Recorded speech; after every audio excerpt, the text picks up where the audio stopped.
We're going to go now. Gilad Erdan, the Israeli ambassador to the UN and US, is speaking in the UN. 4,000 rockets at Israeli cities over the last 11 days. Right now, as I speak to you, Israeli civilians are running to find shelter from Hamas's indiscriminate attacks.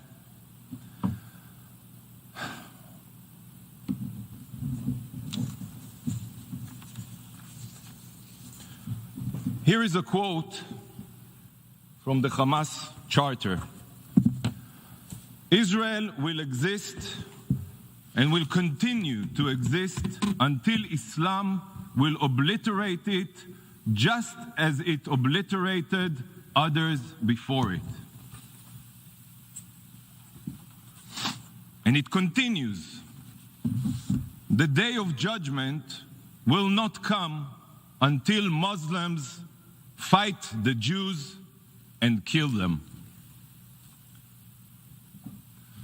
Now let me remind you of another charter, one that some of you seem to have forgotten, the UN Charter, which was formulated in the wake of the horrors of the World War II and the Nazi genocide of the Jewish people.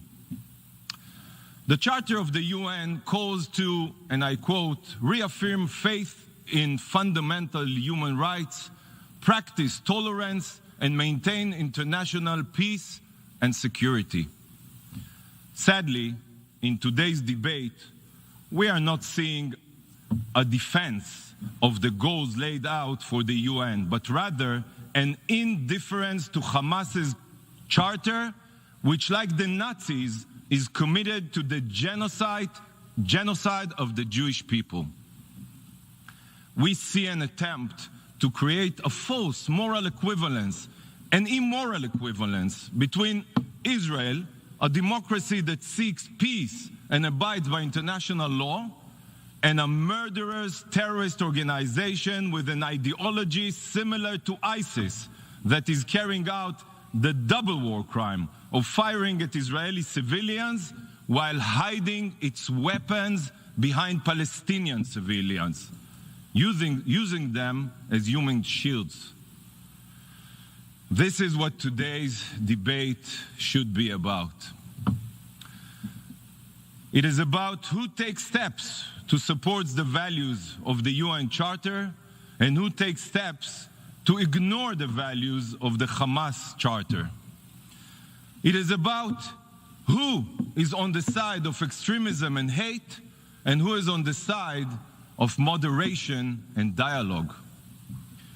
It is about who has the moral courage to support a democracy fighting radical terrorists and who has sunk to such depth of moral depravity that they equate between the two.